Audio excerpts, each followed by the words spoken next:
Todo tuyo. Bueno, muchas gracias por la presentación, Gera. La verdad que para mí siempre es un placer trabajar con ustedes, tener actividades con ustedes en la Facultad de Córdoba. Es como que mi corazón está allá, pese a haberme formado en maxilofacial acá en Buenos Aires. Es la idea justamente tal vez en un futuro volver para allá.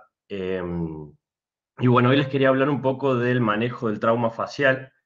Yo actualmente estoy como jefe de residentes en el Hospital Parmenio Piñero, en el servicio de cirugía maxilofacial, un servicio que está ubicado en Flores y presenta muchísima afluencia de pacientes traumatizados. Está cerca de una de las villas de emergencia de Cava, con una comunidad con mucha violencia, y es la moneda diaria de nosotros también el manejo del trauma facial.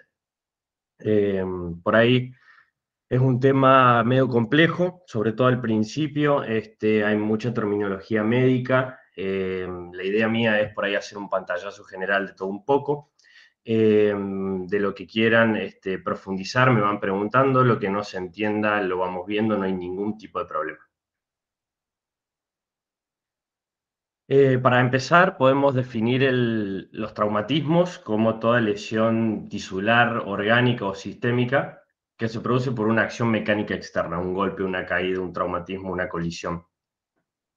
Esto es bien término médico. Politrauma, o un paciente politraumatizado, por supuesto, es aquel paciente que ha recibido múltiples lesiones, como por ejemplo puede ser una colisión vehicular, mientras que un trauma isolado o aislado es una fractura de un solo órgano o tejido, como puede ser, por ejemplo, una fractura de mandíbula. Por ahí, para comenzar a hablar de trauma, es muy importante hablar del ATLS. Muchas veces la comunidad médica, nosotros el hospital es un hospital general de agudos polivalente, donde nos relacionamos con múltiples especialidades médicas, y ellos hacen mucho esfuerzo para entender por ahí el quehacer odontológico, pero muchas veces nosotros nos cuesta adentrarnos en la comunidad médica, muchas veces porque nosotros nos faltan principios o no tenemos posibilidad de adquirir ciertos conocimientos básicos del quehacer médico, sobre todo en situaciones de trauma, en situaciones de riesgo vital. Así como, por ejemplo, muchas veces aprendemos RCP o se aprende de maniobras de reanimación. Lo mismo sucede con el trauma. Aquel rector del trauma es el ATLS, que es el soporte vital avanzado en trauma, que son básicamente todas las maniobras que se hacen o el protocolo de acción ante un trauma que puede ser de menor energía, como puede ser una caída en la vía pública, o que puede ser algo mucho más complejo, como puede ser un choque vehicular múltiple en autopista con golpes de alta energía. Estos son los pasos generales que se hacen generalmente en una guardia, desde que el paciente se reconoce posterior al trauma hasta que se le da el alta o se le da los cuidados definitivos específicos de cada especialidad donde actuaremos nosotros. Este es un relevamiento que hace la Organización Mundial de la Salud en relación a las principales causas de mortalidad. Y si ustedes ven a la derecha, por escándalo, la causa de muerte más frecuente entre la edad de 25 a 49 años son los accidentes de tránsito, con y sin utilización de cinturón de seguridad. Y en todas las edades, si uno toma el rango etario completo, desde el nacimiento hasta los pacientes post 90 años, adquieren el puesto número 7. Entonces estamos hablando de algo con bastante incidencia a nivel mundial. Eh, Esto muy a gran escala, un paciente que sufre un politrauma, pensemos por ejemplo, insisto, en un accidente vehicular de altísima energía, puede morir por tres situaciones o franjas de momentos en donde hablamos de una distribución trimodal. Puede morir inmediatamente por un trauma que seccione la médula espinal, haya ruptura de grandes vasos del cuello, o arterias a nivel corporal, como puede ser la arteria femoral. Luego, donde tenemos lo que se denomina la hora dorada, son pacientes que pueden tener residualmente lesiones, generalmente por ruptura de vasos sanguíneos compartimentales. Por ejemplo, un hematoma subdural, que es una colección de sangre a nivel intracraniano, un hemoneumotórax, que es a nivel de la cavidad torácica, entre otras. Y por supuesto, posterior a eso, cuando ya tenemos fallas multiorgánicas, depende si el paciente se opera o no se opera, o si hay sobreinfección agregada. Entonces, lo que hay que llevarse de esto es la hora dorada, cuando un paciente sufre un trauma, sin importar la cuestión que sea, más si hay pérdida de conciencia, hay una hora desde que se produce el trauma que es muy importante a la hora del diagnóstico y de la valoración del paciente. Como regla general, la revisión primaria se clasifica en A, B, C, D, E y E. La A corresponde a la vía aérea. Básicamente esto, por ahí para hacerlo simple, es básicamente que el paciente pueda ventilar, que pueda respirar y que tenga la columna cervical inmovilizada, sobre todo en casos de accidentes de alta energía. Acá, por ejemplo, valoraremos si hay presencia de cuerpos extraños, muy frecuente la presencia de piezas dentarias que obstruyen la correcta ventilación. El paciente va a presentar ronquera, cianosis, que es toda la coloración azulina de toda la región oro y nasofaringia. Y si detectamos obstrucción, debemos eliminarla inmediatamente. En este caso, por ejemplo, no es muy alocado colocar la propia mano, meter la mano dentro del paciente y retirar todos aquellos objetos que puedan estar obstruyendo la correcta ventilación del paciente. Algunas indicaciones generales para establecer una vía aérea definitiva. Esto es bien médico, pero es muy importante por ahí tener una noción básica. Una vía aérea definitiva se le dice a cuando un paciente está intubado, cuando hay una colocación de un tubo desde nariz o boca hacia la región de los bronquios. Eh, Dentro de ellos tenemos, por ejemplo, cuando tenemos hematomas en cuellos importantes, tenemos lesiones traqueales, tenemos pacientes con un deterioro neurocognitivo muy importante, pacientes que no responden a órdenes simples, pacientes que neurológicamente se valoran con una escala de coma. Eh, Esto por ahí es algo bien médico, pero el paciente, por ejemplo, solamente responde al dolor, no puede mover sus extremidades, no puede mover miembros. Son indicaciones de establecer una vía aérea definitiva en donde lo principal es establecer justamente una respiración asistida. En gran parte de los traumatismos maxilofaciales hay lesión raquídeo-medular, generalmente en un 12% según algunas revisiones sistemáticas, y para evitar, al menos hasta que se diagnostique el paciente, ustedes piensen que se sufre un accidente y hasta que se diagnostica una posible lesión medular, pasa bastante tiempo porque generalmente hay que hacer una tomografía del paciente. Lo importante es mantener inmovilizado al paciente. Muchas veces se ha hablado de la posición lateral de seguridad, también es válida, pero siempre con la columna, la cabeza en línea recta con respecto al tronco, como estamos viendo ahí en la imagen de la derecha.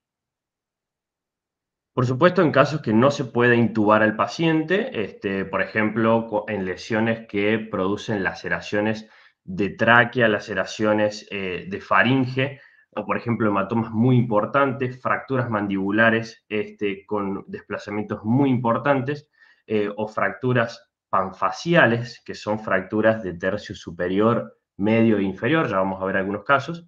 La indicación es realizar una vía aérea quirúrgica, en este caso, cricotiroidotomía o traqueostomía son las alternativas, dependiendo de la experiencia quirúrgica del cirujano. Recordemos que la crico es la de las películas, es la de la urgencia, es una incisión sobre la membrana cricotiroide, mientras que la traqueostomía es un procedimiento quirúrgico más reglado, aún en manos experimentadas, es un procedimiento que es programado. Supongamos que el paciente o ventila bien o se establece una vía aérea con una intubación satisfactoria. Tenemos la letra B, es efectivizar que esa intubación ha sido satisfactoria o que el paciente ventila adecuadamente. Para eso vemos cuando, ¿se acuerdan en semiología? Cuando seguramente han visto el mirar, escuchar y sentir. Bueno, acá es lo mismo, tiene que expandir la cavidad torácica en ambos sentidos. Tiene que haber ruido de flujo aéreo y no debe haber pérdida, no debe haber fuga. Para eso nos valemos también, por supuesto, de la presión parcial de oxígeno, que recuerden que es de 95 a 100% de saturación. Muchas veces en traumas de alta energía hay mucha pérdida sanguínea. Esto hay que tenerlo en mente. Por supuesto, el balanceo y todo lo que representa el rescate hemodinámico del paciente lo realizan los médicos, emergentólogos, hematólogos, pero por supuesto se debe tener una noción al menos básica de cuánta sangre tiene un paciente. Recordemos que es alrededor de entre 4,5 litros y 5 litros aproximadamente, y más o menos tener un conteo aproximado desde el momento del trauma.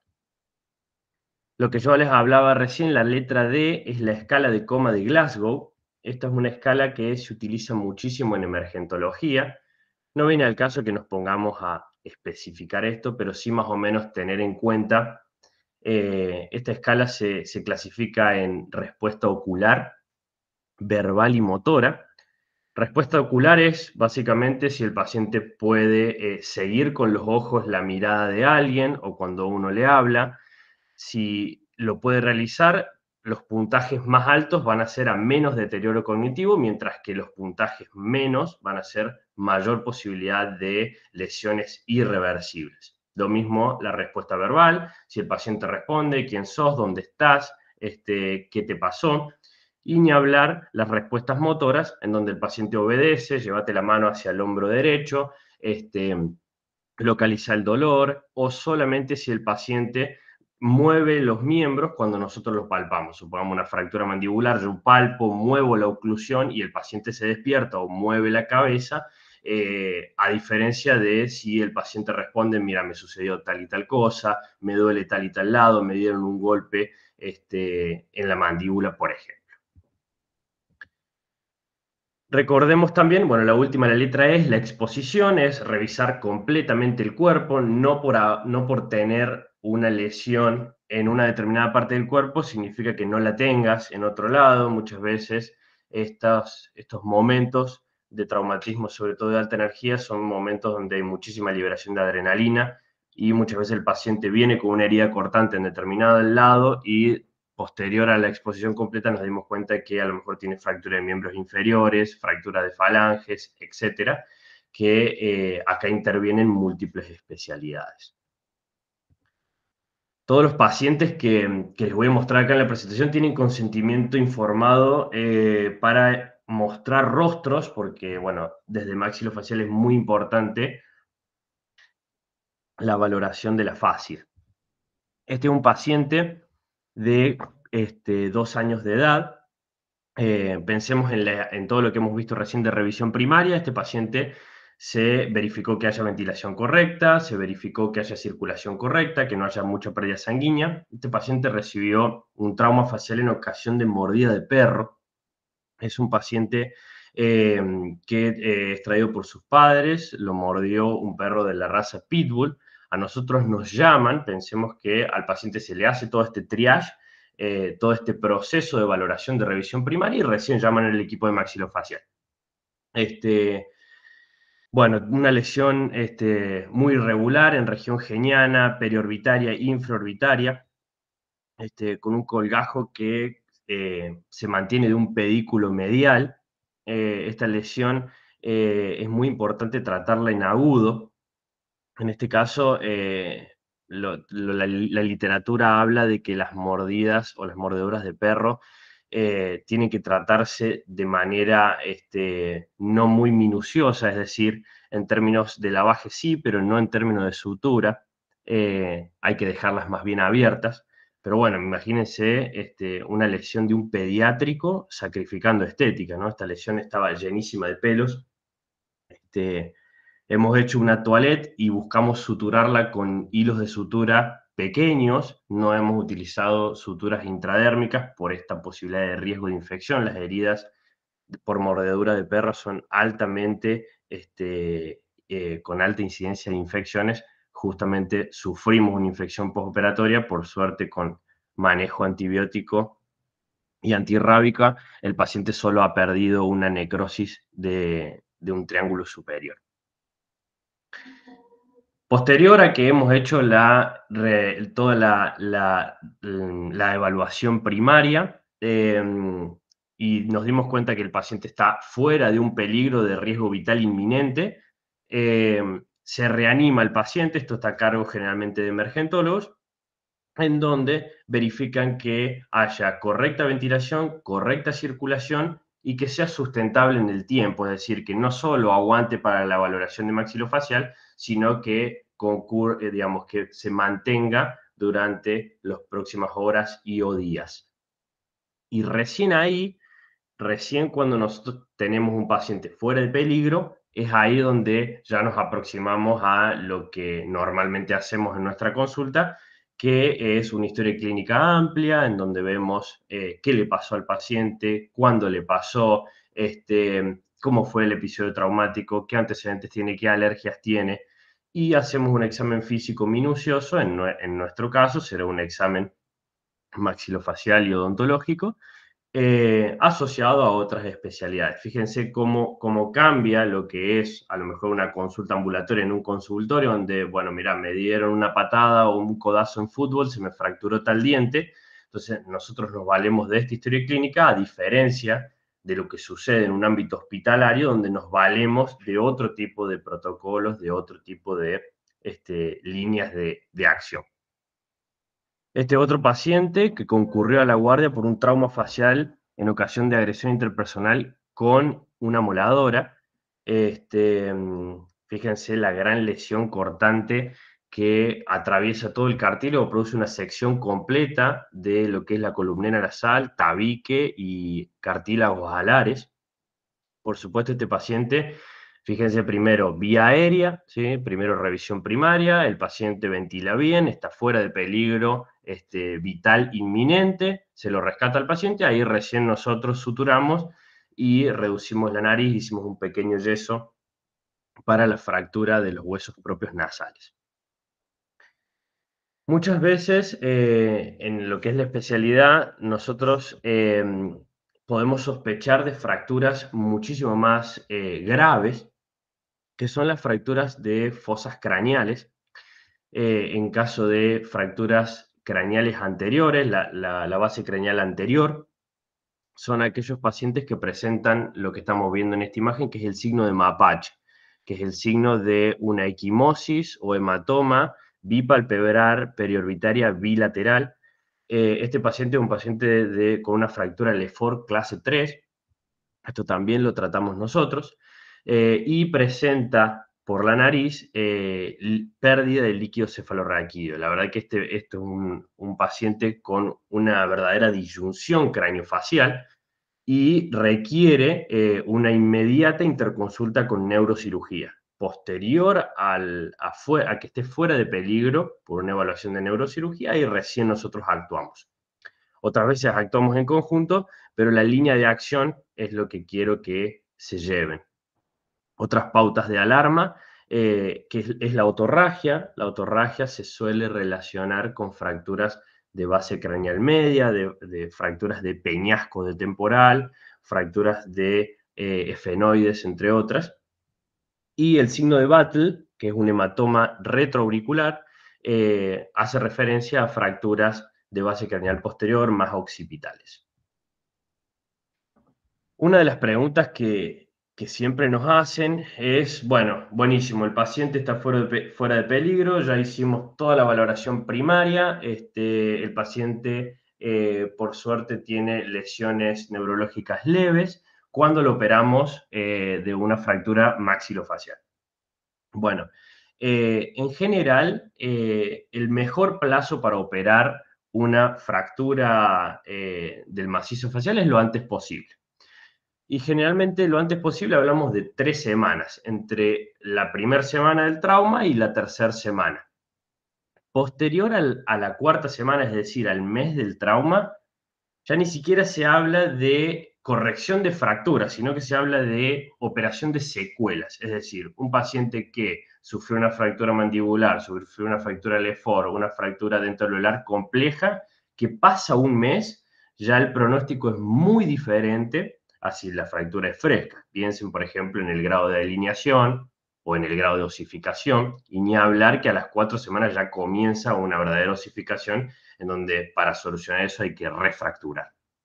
Desgraciadamente, muchas veces el sistema público hace que terminemos operando secuelas por una cuestión de que el material de osteosíntesis, las placas, no llega a tiempo. Pero bueno, eso es otra cosa. En general, siempre que tengan la posibilidad de operar un paciente o de resolver un paciente traumatizado lo antes posible, va a tener más éxito quirúrgico. Este es un paciente de 21 años de edad que sufrió un politraumatismo en ocasión de accidente vehicular múltiple. Lo que están viendo a la derecha es una catarata traumática en ese globo ocular, paciente traqueostomizado.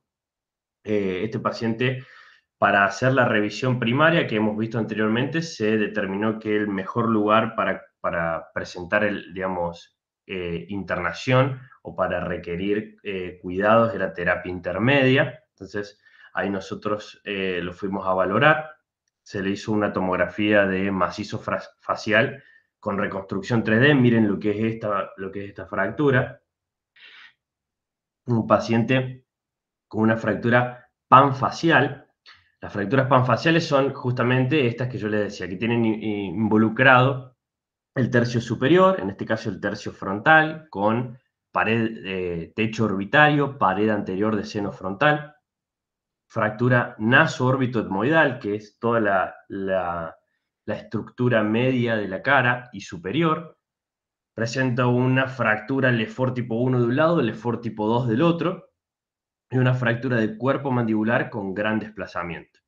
Al menos el paciente no ha tenido un desenlace fatal, pero esta fractura es una fractura muy grave. Este paciente lo operamos en el servicio, se le realizó un abordaje coronal para exponer toda la fractura frontal. Lo que están viendo en la imagen de la izquierda es un colgajo de pericráneo. Esta membrana es como un periósteo, se utiliza para tapar lo que es la desembocadura del seno frontal, para reconstruir la zona de techo orbitario debido a la gran conminución. Mire la cantidad de partículas que hay, muchas veces ni siquiera se logra fijar un tornillo.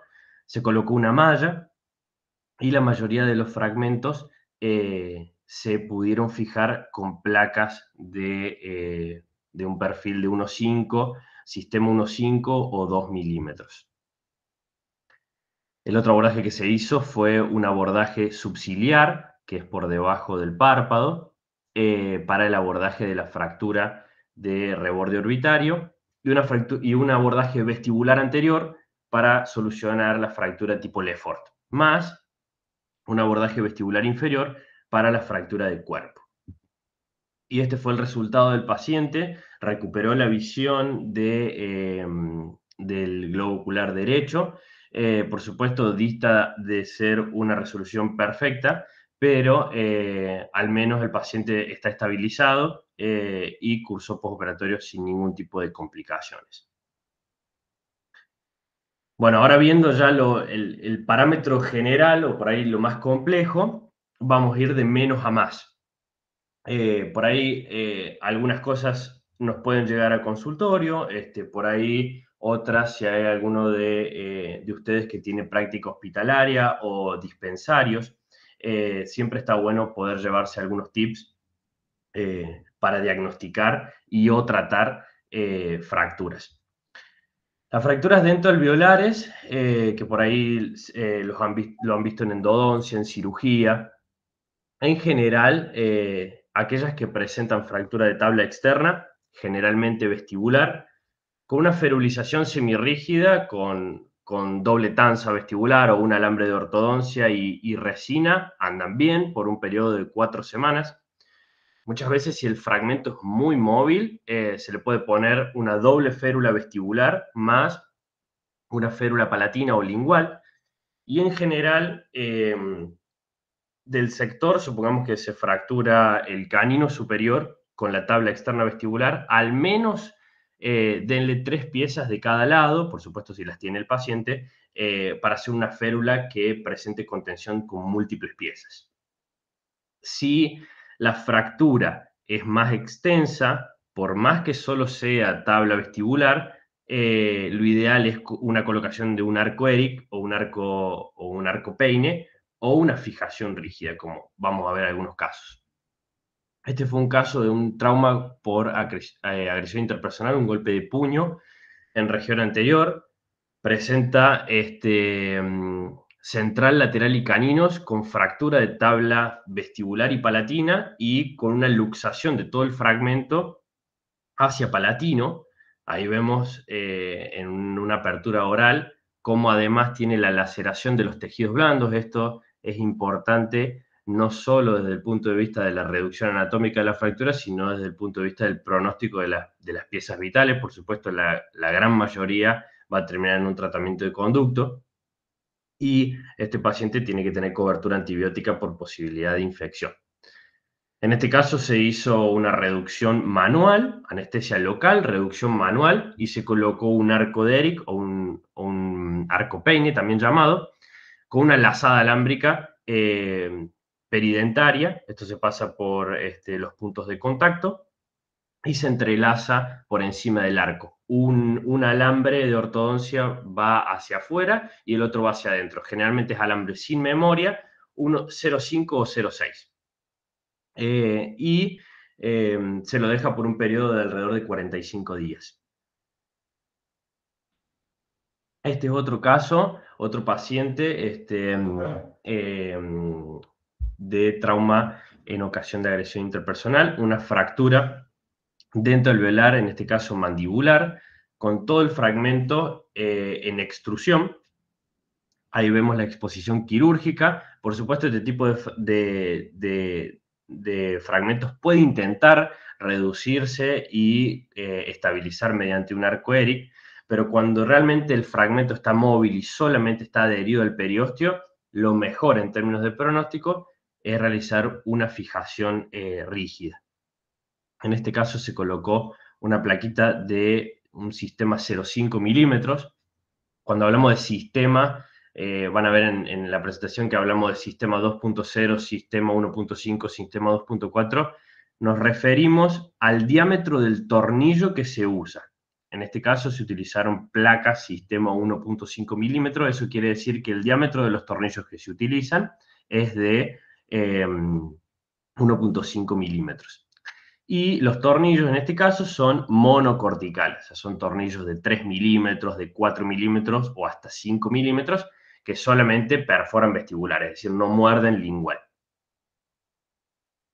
Ya adentrándonos en las fracturas mandibulares, recordemos que la mandíbula es un hueso muy fuerte, es el único hueso móvil de la cara y que generalmente está involucrado en casi todos los episodios de trauma y que presenta zonas de refuerzo mandibular y zonas de debilidad. Esto por ahí es importante porque desgraciadamente nosotros recibimos muchas fracturas a consecuencia de exodoncia de terceros molares. Tenemos una incidencia bastante importante en el servicio y por ahí se pueden llevar algunos tips para por ahí reducir la incidencia a lo más mínimo de esto. Las lesiones maxilofaciales en general van del 17 al 69% a nivel mundial. Obviamente esta gran variación depende del país. Generalmente los países más desarrollados tienen mucha más incidencia de etiologías de accidente de tránsito, mientras que los países subdesarrollados en general suelen ser por riña o por agresión interpersonal. Dentro de las fracturas que pueden afectar el macizo completo, las fracturas de mandíbula se encuentran en el cuarto lugar. lo que más comúnmente se fractura es la nariz, posteriormente la órbita, luego el zigoma o el malar, y en cuarto lugar la mandíbula. Y como les decía anteriormente, los accidentes de tránsito y las agresiones interpersonales es la etiología más frecuente. Caídas y accidentes domésticos, sobre todo en personas añosas. Personas añosas, en términos de traumatología, decimos personas de más de 65 años de edad. Prácticas deportivas, en el caso de jóvenes, y disparos de armas de fuego. Este es, por ejemplo, un relevamiento, un estudio multicéntrico a nivel mundial, donde, por ejemplo, todo lo que es accidentes de tránsito, asaltos y lesiones deportivas son las que generalmente se llevan el podio a nivel mundial en las causas de fracturas maxilofaciales. Y específicamente en la distribución anatómica o la clasificación de las fracturas mandibulares, hay muchísima discusión sobre cuál es la más frecuente, y van a ver en que cada estudio, generalmente salen estudios muy frecuentemente, o cada librito dice algo diferente. En general, como para no errarle, las fracturas más frecuentes son ángulo, cóndilo y cuerpo, en general. Y depende el estudio y cuánto sea lo que se releva, van a ser unas un poquito más frecuentes que las otras y además. Por ejemplo, este es un estudio viejo, pero tiene una muestra de más de 13.000 pacientes, donde nos evidencia que las fracturas más prevalentes son las fracturas de cuerpo mandibular. Obviamente en esta zona tenemos el agujero mentoniano que debilita la mandíbula, la zona del ángulo posterior, la zona del goño, en lo que tiene, además de ser la unión entre lo que es la rama montante de la mandíbula y la parte del cuerpo, es una zona que es muy finita, generalmente tiene una cortical delgada, y que los golpes suelen fracturarse en tallo verde, y eso hace que a lo mejor la incidencia sea mucho más que por ahí las fracturas de cóndilo. Y las fracturas de cóndilo, en tercer lugar, generalmente por golpes accionados en sínfisis que repercuten a nivel condilar uni o bilateral. Ya vamos a ver algunos casitos clínicos. Por ahí es importante que se lleven esto en términos de la biomecánica del trauma afectado a mandíbula.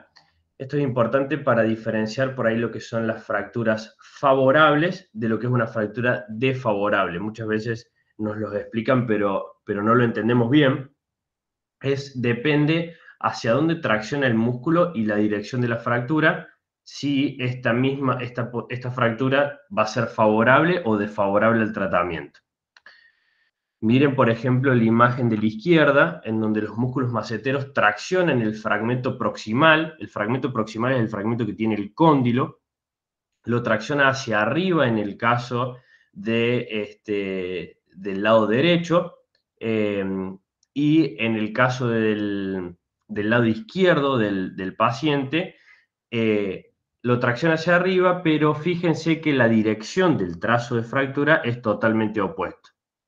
Cuando la dirección del trazo de fractura es diferente al de la tracción muscular, hablamos de una fractura desplazada. Y cuando se estabiliza a través de la acción muscular, vamos a hablar de una fractura favorable. Y lo mismo sucede en la figura B con los músculos pterigoideos externos e internos, en donde si la fractura se estabiliza gracias a la acción muscular, buenísimo, a lo mejor ni siquiera requiere tratamiento quirúrgico.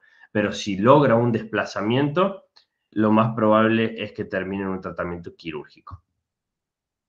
Y la biomecánica de las fracturas genera una zona de compresión, en donde pensemos que la mandíbula se abre en esta zona, la zona inferior, la zona de la basal, comprime, ¿sí?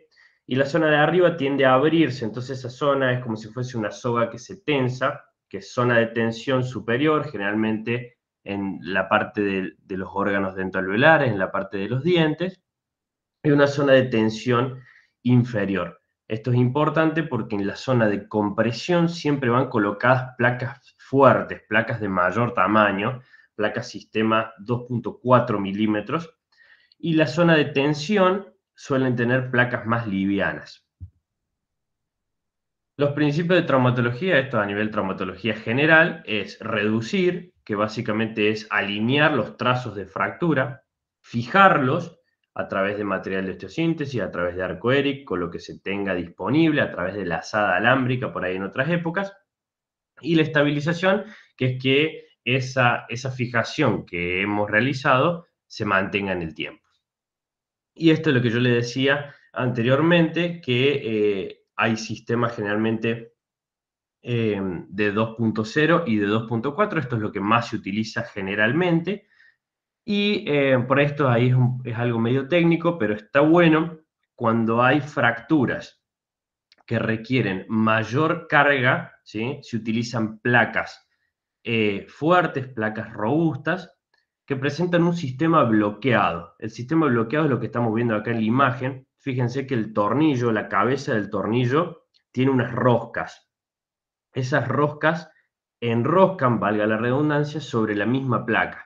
Esto hace que todas las fuerzas que se apliquen en esa mandíbula en gran medida se la lleve la placa. Es decir, es una placa que se utiliza para reconstrucción de la mandíbula, traumas, ya vamos a ver algunos casos, traumas muy importantes, eh, a diferencia de las placas convencionales, que son placas lisas en donde el tornillo aprieta, que son sistemas de carga compartida, es decir, una parte se la va a llevar todo lo que refiere a la integridad mandibular, a cómo muerde el paciente y al tipo de fijación que se ha logrado, si es bueno o si es malo, y en parte la placa, a diferencia de los bloqueados donde se lo lleva totalmente la placa. Vamos a ver este caso, por ejemplo, este es un caso de una paciente de 14 años de edad que concurrió al servicio por un accidente vehicular, presenta el examen extraoral una fase bastante simétrica. Generalmente esto se da cuando hay mayor tiempo de evolución. Esta paciente concurrió ya con 6 días de evolución. Miren el examen intraoral, cómo presenta todo un fragmento posterior mandibular totalmente fracturado y luxado hacia el piso de boca, con un hematoma alrededor muy importante de piso de boca, una oclusión que no logra engranar, hay un tope, generalmente esto es por fracturas dobles mandibulares, ahí lo vamos a confirmar radiográficamente, y miren el grado de desplazamiento. Presenta por un lado, en el corte coronal, todo el fragmento dentro del veolar que está luxado hacia piso de boca y desplazado en sentido coronal, y a su vez una fractura parasinficiaria y de cuerpo mandibular, ¿sí? Esto hace que la rama mandibular rote hacia adentro y por supuesto se altere la oclusión en su totalidad.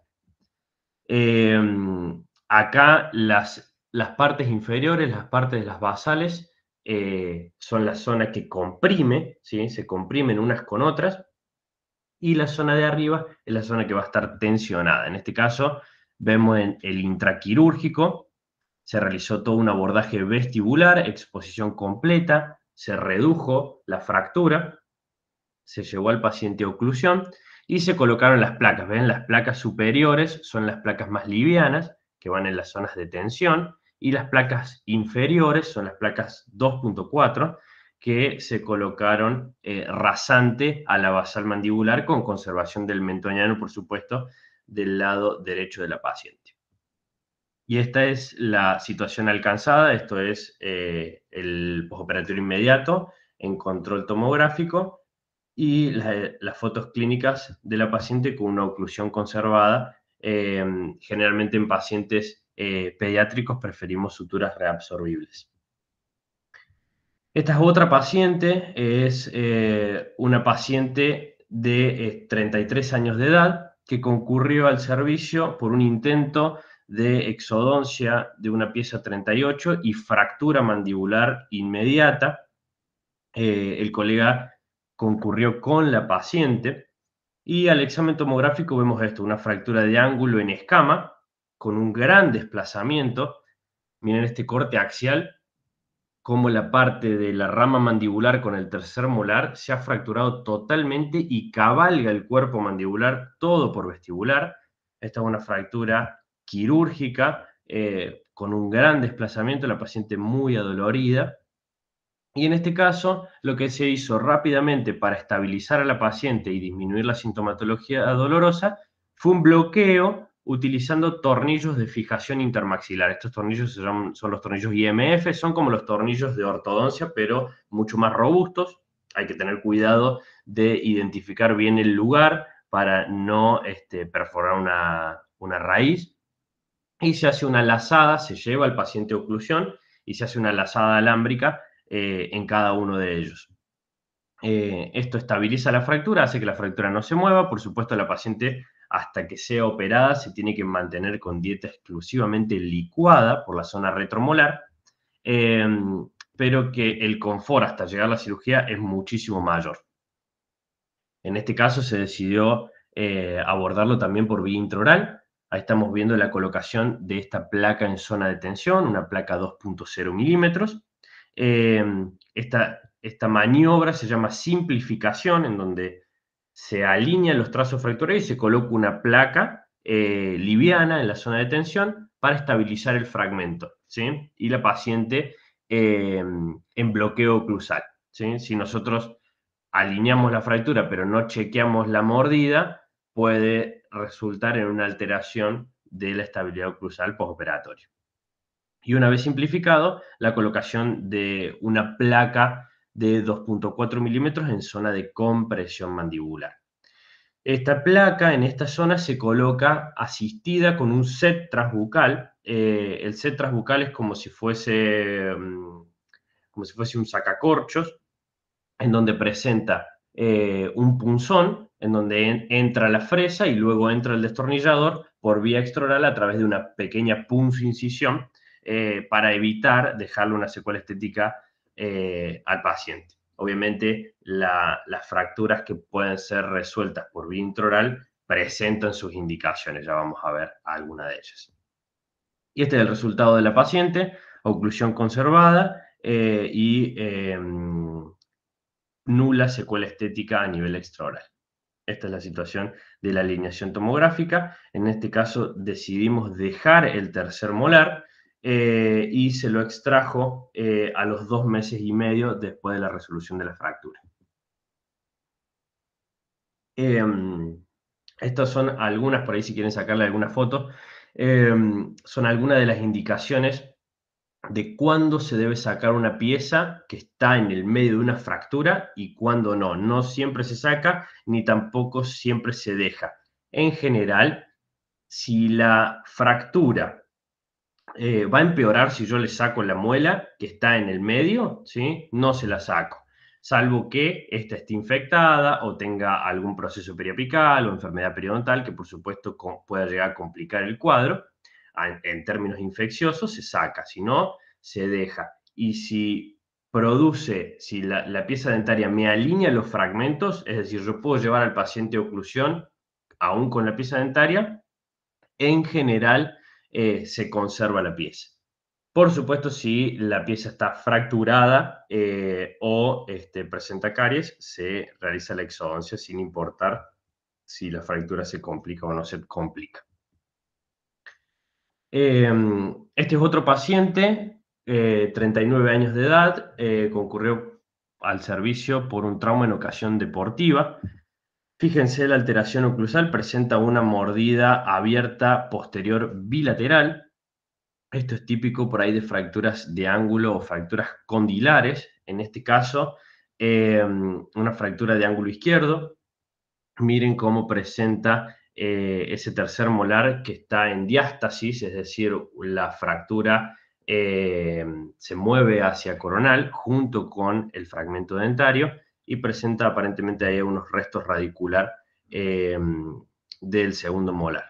En este caso, también se decidió por un abordaje intraoral. Los abordajes intra o extraorales dependen en gran medida de la estabilidad que se logre en términos oclusales, si no se mueve y si la calidad ósea es buena. En este caso, se decidió un abordaje intraoral, se colocó la placa más robusta, que están viendo ahí con una curvatura, con la utilización de un set transbucal. Y este es el resultado postoperatorio inmediato. Lo que están viendo ahí es la colocación de los IMF. Muchas veces estos tornillos se los dejamos porque hay algunas veces que es necesario colocar algunas gomitas de ortodoncia para terminar de guiar la mordida algunas semanas postoperatorias. Este es otro paciente, este si no mal recuerdo fue una patada de caballo, en región basal mandibular, presenta una oclusión con desviación mandibular y una mordida abierta posterior bilateral. Al examen tomográfico vemos una fractura de ángulo mandibular con un fragmento, con un grado de conminución vestibular importante. Vemos otra vez esta diástasis que produce el fragmento al rotarse hacia arriba, al rotar con el fragmento condilar y lleva la pieza dentaria. Esto es lo que yo le decía recién. Si a lo mejor ustedes intentan sacar esa pieza dentaria eh, porque el paciente está con dolor o porque es la pieza que altera la oclusión completamente, tal vez eso no sea lo mejor, porque una fractura que a lo mejor no es este el caso, pero puede estar estable, nosotros la desplazamos al momento del exodoncio. Generalmente las fracturas que presentan cierto grado de conminución, como este es el caso, se prefiere abordarlos por vía extraoral. En este caso, se planificó un abordaje submandibular, este abordaje se llama abordaje tipo Risdom, y para fijar este fragmento conminutado se colocó una placa 2.0 milímetros larga, se colocó un tornillo bicortical para alinear el fragmento intermedio y luego una placa bloqueada de 2.4 milímetros lo más próximo a la basal mandibular posible. Este es el postoperatorio del paciente con una oclusión estable y la secuela estética del abordaje, por supuesto. Esta es la reducción alcanzada tomográficamente, donde vemos una correcta alineación y sobre todo una correcta posición del cóndilo en la cavidad glenoidea también. No es tan infrecuente que se logre una correcta reducción anatómica, pero que el cóndilo esté fuera de fosa. Eso llevaría al paciente a una necesidad de reintervención otra vez. Algunas consideraciones de por ahí cuándo un tratamiento y cuándo otro. En general, si el paciente mantiene la oclusión, tiene buena higiene, mantener la oclusión significa que el paciente abre y cierra la boca y que logra un engranaje aceptable. Generalmente no es exactamente igual al que el paciente llevaba, pero es un engranaje aceptable y un dolor moderado. Estos pacientes con dieta blanda pueden ni siquiera requerir bloqueo.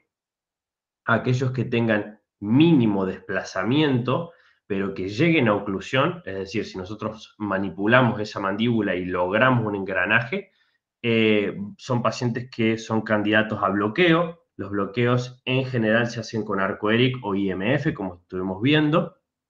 Y por supuesto, aquellos pacientes que presenten fracturas desplazadas son fracturas quirúrgicas. La indicación de abordaje extraoral, como vimos en este último caso, son fracturas conminutas, fracturas infectadas o fracturas en mandíbulas atróficas. En donde se utilizan este tipo de placas, que son placas bloqueadas, como ya vimos, en donde el tornillo muerde la placa, que son mucho más robustas y que la fuerza se la lleva en general en gran medida la placa. Esta es una paciente de 91 años de edad que me tocó recibir a mí en la guardia. Sufrió una caída en vía pública. La paciente tiene antecedentes de ACV y presentó un episodio convulsivo en vía pública. Al examen extraoral vemos esta equimosis parasinfisiario con progresión cervical bilateral. Lo mismo vemos al examen intraoral en piso de boca y mucosas yugales bilaterales. La paciente muy adolorida y al examen tomográfico con reconstrucción 3D vemos esta situación, una fractura de cuerpo mandibular, por supuesto atrófica, bilateral, y este tipo de fracturas presenta una complicación posterior, que es que al no tener piezas dentarias y al ser doble la fractura, los músculos infraoideos traccionan este fragmento hacia atrás, como estamos viendo acá, y esto le produce un colapso de la vía aérea. La paciente tenía disnea al momento de la consulta y puede ser realmente grave si no es tratado correctamente. En este caso, las indicaciones de este tipo de tratamiento son abordajes extraorales. Estamos viendo un abordaje cervical bilateral con extensión submental. Eh, Se simplificó la fractura con las placas más delicadas que están viendo, esos son sistemas 2.0.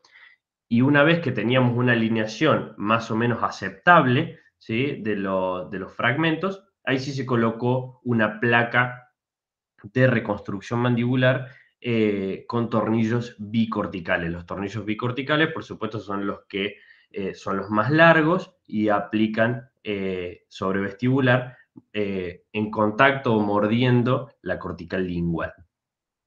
Eh, en pacientes añosos que tienen mucha tendencia a hematoma, fíjense en el postquirúrgico inmediato, ya la cantidad de hematomas que tienen, muchas veces se dejan drenajes de tipo laminares, que son pedacitos de guantes estériles, suturados de sostén, para que esto siga drenando y no haya tanta incidencia, o la menos posible, de hematomas postquirúrgicos.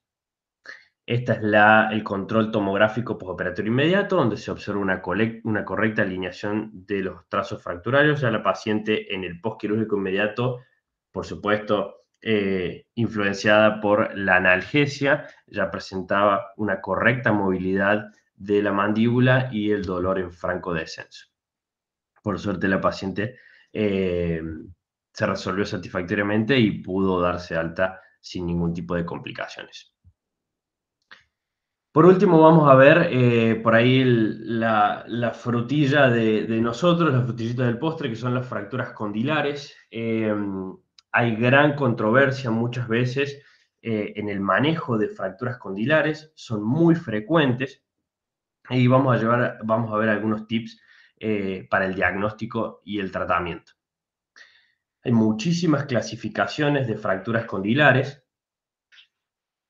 Esta es una por ahí bien simple que está buena, en donde vemos que hay fracturas de cabeza de cóndilo, fracturas de cuello o de base condilar o subcondiles.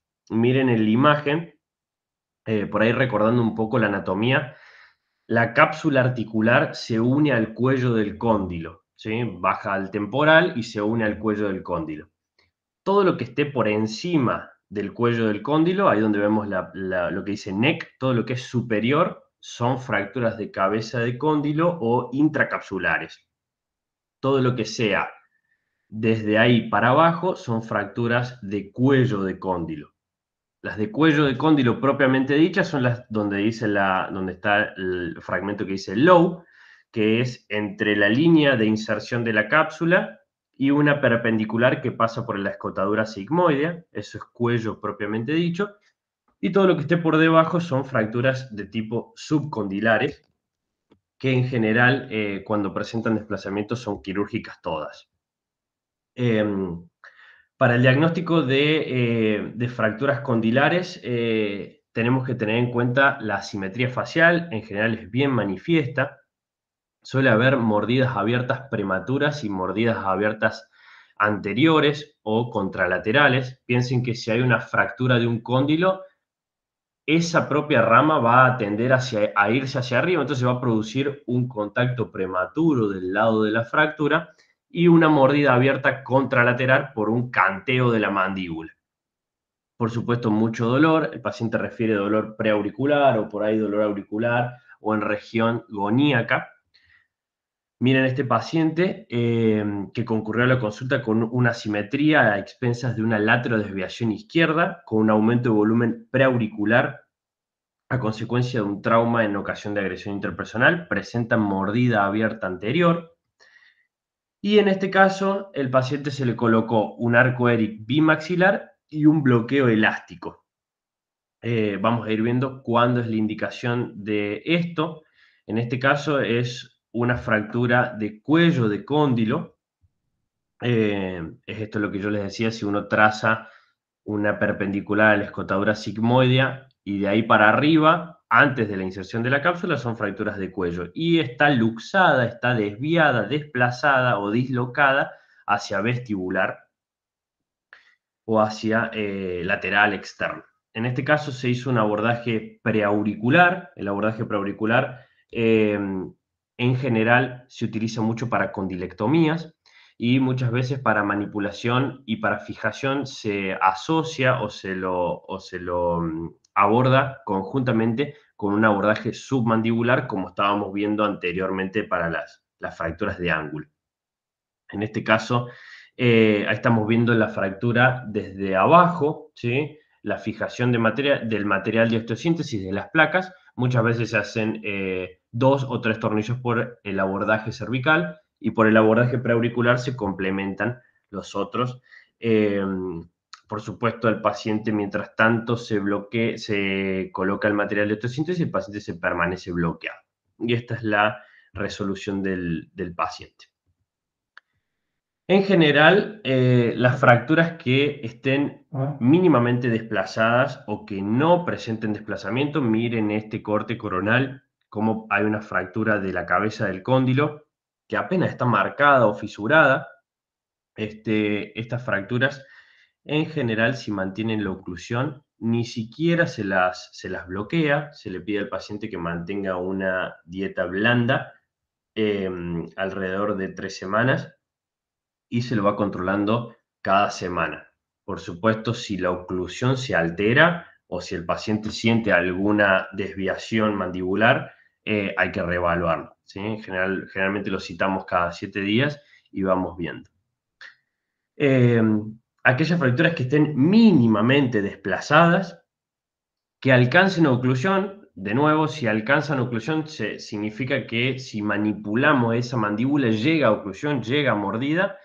En general se las bloquea, el bloqueo suele ser elástico. Este es un paciente, por ejemplo, con laterodesviación mandibular. Miren la discrepancia de las líneas medias con mordida abierta posterior bilateral. Este es el caso de una fractura mandibular doble, una fractura de parasínfisis y una fractura subcondila izquierda. En general, las fracturas de cóndilo se producen por un trauma accionado en sínfisis o propiamente dicho sobre la estructura condilar. Este paciente con un bloqueo elástico anduvo bárbaro porque, como ven, la fractura de sínfisis no está desplazada y la de cóndilo está mínimamente desplazada, que al manipular a este paciente se lo lleva a oclusión. El tiempo de bloqueo en este caso es diferente. Las fracturas, por ejemplo, de cuerpo mandibular, de ángulo mandibular, se las bloquea con alambre, bloqueo alámbrico por 45 días. Supongamos que eh, hacen un tercer molar, tienen la desgracia, Dios quiera nunca suceda, de que se fractura la mandíbula, bloqueo alámbrico por un plazo de 45 días. El paciente durante esos 45 días se maneja exclusivamente con dieta licuada, ¿sí? Eh, a diferencia de las fracturas condilares, donde el bloqueo es elástico y en general no es es por un plazo no mayor a 21 días, ¿sí? Cambia mucho y esto es por el riesgo de producir una anquilosis en la región de la articulación temporomandibular. El bloqueo es elástico y se va generalmente progresando a dieta blanda el paciente. Este es otro caso muy similar al anterior, fractura en este caso intracapsular bilateral. Ahí están viendo las cabezas de los cóndilos como están totalmente luxadas en luxofractura medial. La verdad que ir a buscar esto es quirúrgicamente muy demandante, esto está muy cerca de fosa craneal media. y estas fracturas de cóndilo no son quirúrgicas. El paciente se bloquea, por supuesto va a perder dimensión vertical porque piensen que ya no hay tope contra la estructura temporal y las ramas van a tender a irse hacia arriba. Por eso se observa ese entrecruzamiento, ese overbite aumentado, pero el paciente con un bloqueo por 21 días elástico anduvo muy bien. Las fracturas que sean desplazadas, ¿sí? que no presenten un desplazamiento mínimo, sino que sea moderado, marcado, y que no sean intracapsulares, como en este caso, son las fracturas que son quirúrgicas. Y las opciones de fijación son múltiples. Se pueden utilizar placas 2.0 milímetros, como vemos en la primera imagen, si son muy altas, si son de cuello propiamente dicho. Si son más bajas, se pueden utilizar dos placas, una placa continuando o lo más cerca de la escotadura sigmoidea posible y otra placa a nivel parotidio. Y actualmente, desde el 2014 o 2015, hay placas específicamente diseñadas para fracturas condilares, que son este tipo de placas que se llaman placas delta, placas lambda, depende de la forma, ¿no? Vamos a ver algunos casos clínicos. Por ejemplo, este paciente, 24 años de edad, concurrió por un trauma facial en ocasión de agresión interpersonal, una mordida abierta anterior con oclusión prematura bilateral. El paciente se le pide cerrar la boca y no puede porque muerde con ambas superficies posteriores oclusales. Al examen tomográfico vemos esta fractura subcondilar izquierda, derecha, en luxofractura medial, eso quiere decir que se fractura y se disloca hacia adentro. Este paciente, por supuesto, es quirúrgico. En este caso se decidió un abordaje retromandibular transparotidio. Este es un abordaje que personalmente me gusta mucho. Es muy delicado y hay que ser cuidadoso porque en esta zona pasan las ramas del nervio facial. Entonces hay que repararlas y si son identificadas y cuidarlas mucho porque imagínense si el paciente viene por una fractura condilar y no solo no se logra resolver eso, sino que además lo dejamos con una parálisis facial. Entonces es muy importante en términos de consentimiento informado, ¿sí? Porque esto es un riesgo de la cirugía que puede suceder y que debemos entrar al quirófano con el consentimiento del paciente.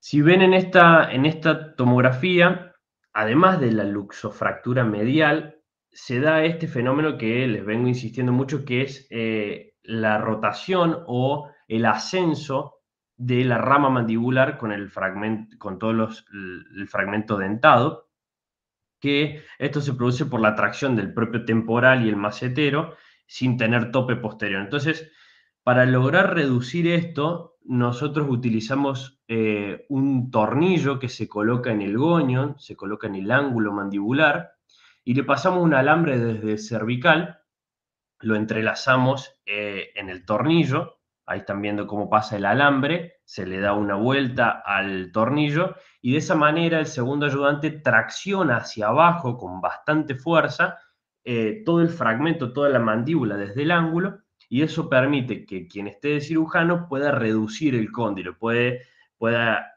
aplicar una legra, un cinesmótomo y reducir el fragmento. Una vez reducido, ahí se fija con las placas. Esas son las placas que vienen específicamente diseñadas, que son estas que le digo placas delta. Y una vez que esté reducido, se hace una sutura por planos. En este caso, se sutura primero lo que es la cincha pterigomaceterina, que es una estructura tendinosa que une el macetero por fuera junto con el pterigoideo interno por dentro, cápsula parotidia, tejido celular subcutáneo y piel.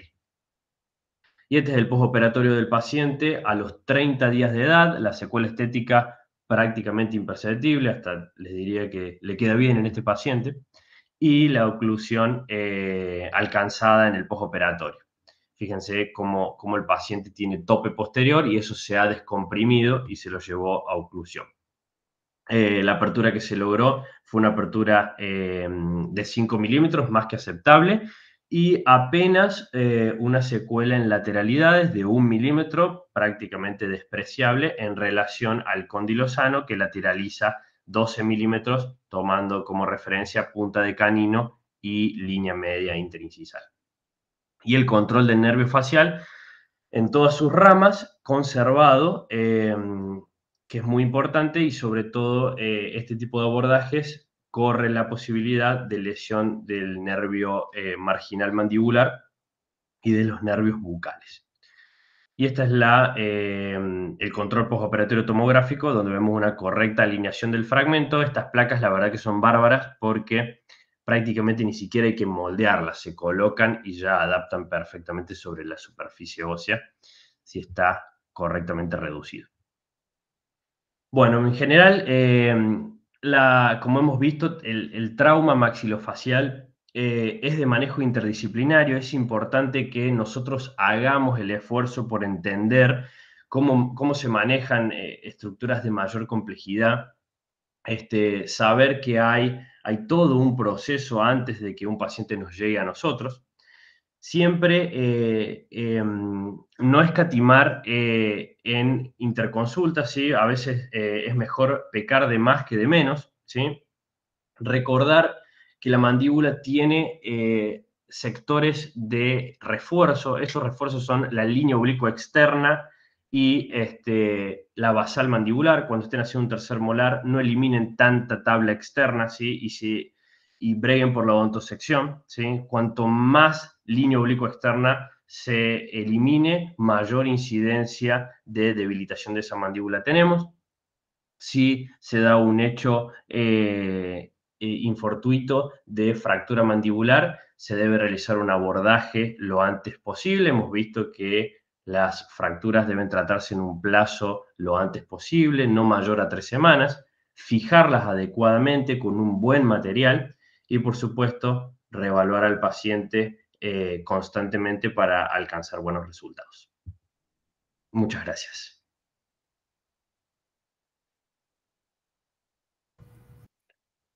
Gracias, Fede. Hermosa la conferencia. ¿Tienen alguna preguntita para el doctor?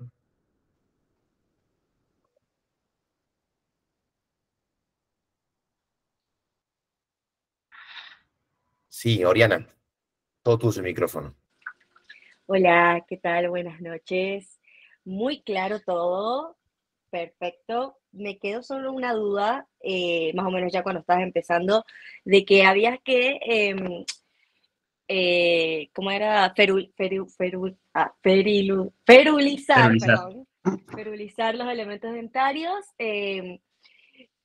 Aproximadamente 3 elementos dentarios próximos a cada elemento problema, ¿no? El problema, o sea, mi duda en realidad sería cómo hacemos en pacientes que tienen ausencia de los elementos vecinos, cómo ferulizamos en ese momento.